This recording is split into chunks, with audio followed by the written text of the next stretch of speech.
Narito tayo ngayon upang matunghayan ang nagiinit, nagbabaga at talaga namang usap-usapan at nagtitrending na latest issue ni Ate Erica. Sa pagpapatuloy ng ating istorya ay pinagtatanggol nga ni Kalingap Val Santos Matubang si Tatay Miguel sa mga bashers. Lalong-lalo na sa mga nagpo-post about sa kanila na ayaw daw nilang manahimik.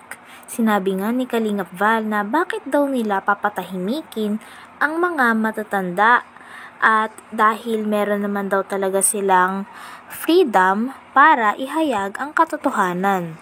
Bakit daw gusto nilang patahimikin? Ayaw daw ba nila malaman ang katotohanan?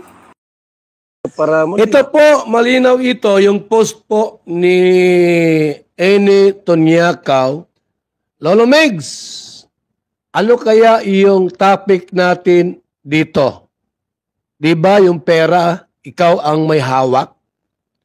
Yung pera, hindi si May ang may hawak, ikaw. Dahil ikaw ang bumili ng gamit. Anong sagot ni Tatay Miguel? Pera, hindi si May. Pero may hawak. Wala akong pera hinahawakan dyan. Wala pera hinahawakan dyan. Yan o. Dahil kayo ang bumili ng mga gamit.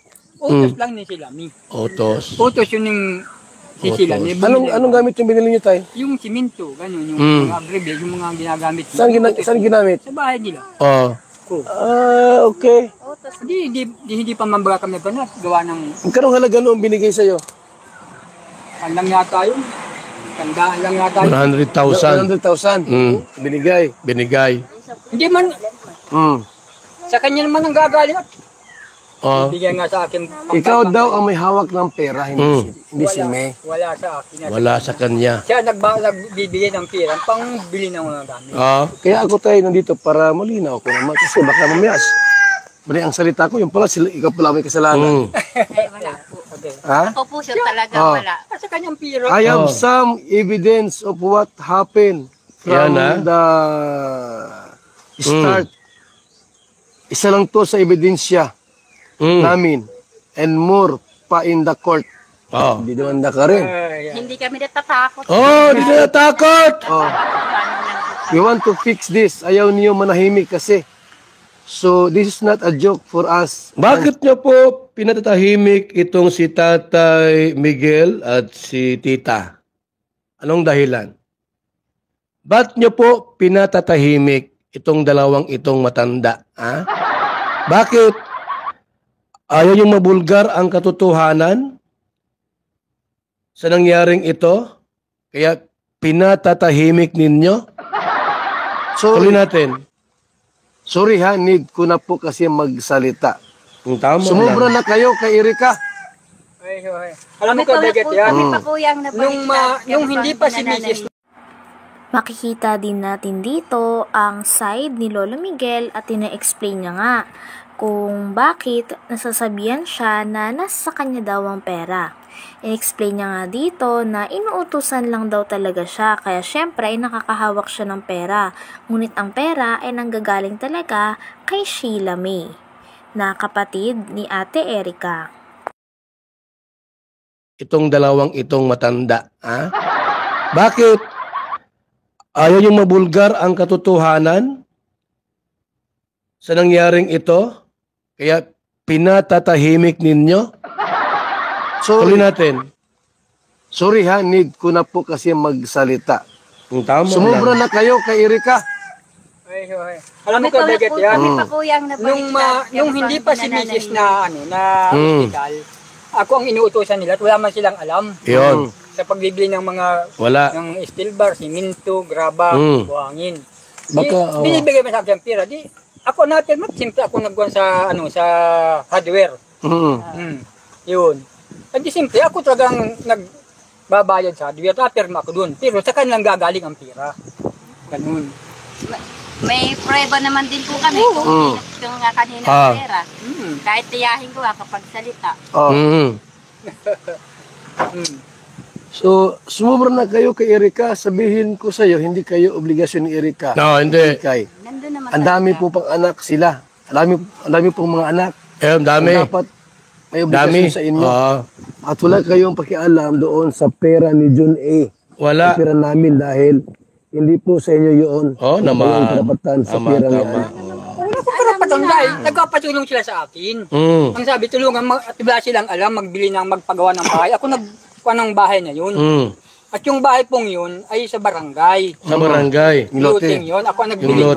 Ngayon, ang sabi ko, doon sa binili nyo, nakuha, at ganyan din nangyari, walang kuryente, di itong madali at may kuryente. Tama. Di, pig ko namin yung kuryente, pinalo up namin, nagkaroon ng kuryente. Ayun ang pinagawa namin para madali-dali nga. Ay, pira sa sabi na ako naghawak ng pira, hindi, wala sa akin. Hindi. Sila nagbibigay ng pira sa akin na pambayad sa mga biyaga. Inutusan ka lang. Yun. Inutusan nyo na lang ha. Inyo pala. Kung kakaganyo, hindi ako masunod sa kanila. Bakit tayo nagkaano kayo ni Shilami at Erika? Bakit pala inutusan kanilang bumili ng mga materialis? Tapos ano nangyari pagka doon na nga po sa hiwalay kayo? Nung si Mrs. Hospital. Hospital.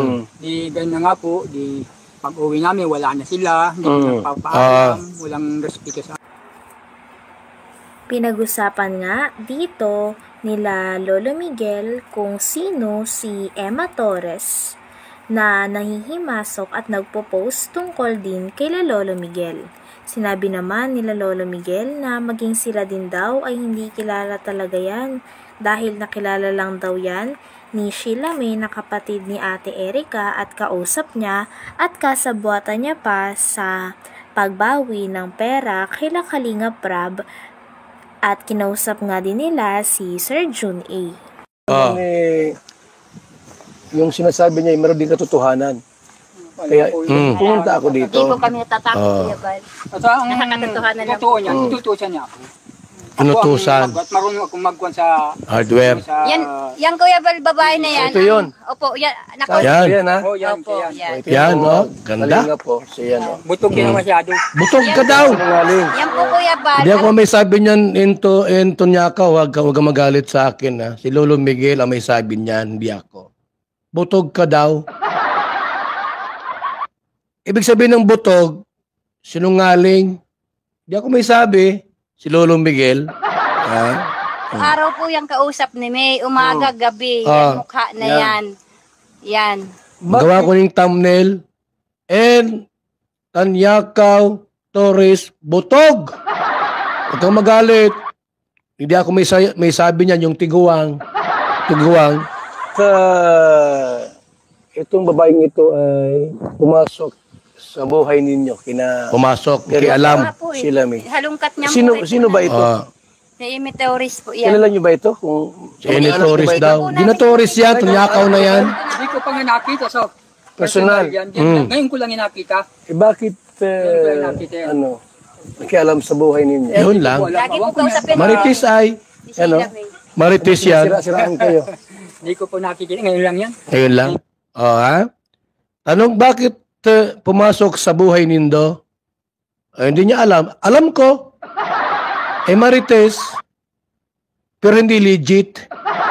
Ako po mga kalingap, mga kaibigan, ako po ay Marites. Sabi ng iba, Kuya Bal, ba't nakikaalam ka dyan? Marites ako ay. Ako'y chismoso. Pero legit akong chismoso. Igwa ako nito, Yan, License to Marites. Mahalaga ini. Ako magka-radyo digdi sa daet. Igwa ng registration. Lahat ng mga Marites na reactor, nabigyan ko nitong mga lisensya. Number 1, si Bopel. Number 1 Marites yan ay. Tapos si Cell TV PH. May mga license to Marites yan.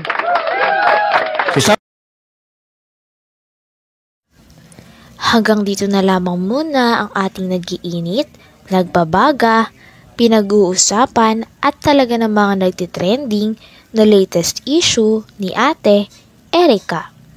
Maraming salamat sa inyong panunood. Hanggang sa muli. Bye!